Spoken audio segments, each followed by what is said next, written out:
Boeing continues making the planes at its 737 MAX assembly plant in suburban Renton, Washington.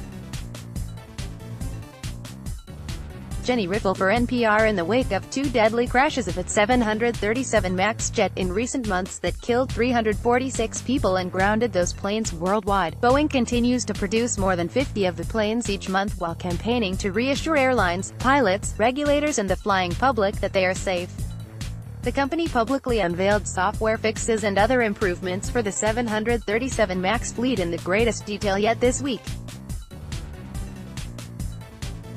At the same time, company officials defend the original design of the 737 MAX, which is a new variant of a plane known as a workhorse of the industry. It was developed to include as few changes as possible to make it easier for airlines to integrate them into their fleet with as little new pilot training as possible. Vice President of Product Strategy and Development Mike Sinnott addressed the media on Wednesday. "We mourn this loss of life and we're going to do everything we can do to ensure that accidents like these never happen again," he said. Riffle for NPR. The company brought in media and about 200 aviation industry leaders, pilots, technicians and regulators from around the world to its assembly plant outside Seattle this week to take a closer look at its plans to overhaul an automated flight control system and implement new pilot training protocols. It's a critical audience in the company's efforts to restore faith in the 737 MAX, win regulatory approval of the fixes, and get the planes flying again. The 737 is a safe airplane, Boeing's Vice President of Product Strategy and Development Mike Sinnott said at a media briefing Wednesday. The 737 family is a safe airplane family, and the 737 MAX builds on that history of safety that we have seen for almost 50 years. "We mourn this loss of life and we're going to do everything we can do to ensure that accidents like these never happen again," Sinnott added. "We're working with customers and regulators around the world to restore faith in our industry and also to reaffirm our commitment to safety and to earning the trust of the flying public." Demand persists. The 737 MAX is Boeing's fastest-selling plane ever.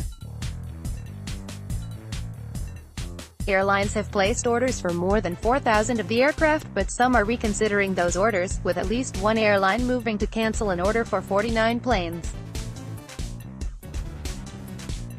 Nonetheless, Boeing has not stopped production and continues making the planes at its 737 assembly plant in suburban Renton, Washington. Teams of airplanes designers and engineers work in cubicles or at tables just to the side of the production lines, allowing them to check on progress and troubleshoot problems as they come up. Riffle for NPR. The enormous facility is almost 1,200 feet long and more than 750 feet wide. Workers at various stations on 3 lines of planes simultaneously put the pieces and parts together and install operating systems at a pace of 52 planes a month. Teams of airplane designers and engineers work in cubicles or at tables just to the side of the production lines, allowing them to check on progress and troubleshoot problems as they come up. The work continues even though the finished planes won't be delivered to airlines while the 737 MAX remains grounded. That may be for some time yet. "There is a strong degradation of trust here," says veteran aviation journalist John Ostrower, editor-in-chief of the online aviation trade publication, The Air Current. "I think it's important to remember that this is actually the second time we've seen this in the last decade," adds Ostrower, pointing to the grounding of Boeing 787 Dreamliner in 2013 because its batteries were prone to catching fire. He notes that 6 years ago the same top Boeing engineering official, Sinnott, was holding similar briefings to reassure customers, regulators and the flying public that the company had developed solutions then to fix the problem. The 737 MAX is Boeing's fastest-selling plane ever. Airlines have placed orders for more than 4,000 of the aircraft, but some are reconsidering those orders, with at least one airline moving to cancel an order for 49 planes. Riffle for NPR. "It underscores how serious this is," Ostrower adds about the current 737 problems. We're seeing the rubber meeting the road again, which is what changes are going to be required to make sure this airplane can fly and fly safely with the confidence of regulators and passengers. The fix is Boeing has begun the process of regaining confidence in the plane by providing details of software fixes and other improvements to the automated flight control system known as MCAS, or Maneuvering Characteristics Augmentation System. It's designed to prevent the plane from going into an aerodynamic stall due to new engines that are positioned differently on the MAX than on previous versions of the 737 and provide more lift. If angle of attack sensors indicate the nose of the plane is too high, MCAS automatically forces the nose of the plane down. Investigators of the Lion Air plane crash in Indonesia last October that killed 189 people say a faulty sensor fed the system erroneous data and the system forced the nose of the plane down repeatedly. The pilots may not have known the system even existed and engaged in a futile struggle to regain control of the aircraft. Investigators of the Ethiopian Airlines crash earlier this month, which killed 157 people, say there are similarities between the two tragedies and they are looking into whether the MCAS system was a factor. Among the changes Boeing detailed to reporters, the airlines, regulators and pilots Wednesday, the MCAS system relies on data from two sensors instead of just one to determine if the plane is in danger of aerodynamic stall. If MCAS is activated, the system will act only once instead of repeatedly forcing the nose of the plane down. Pilots will be able to override the automated system by pulling back on the control column.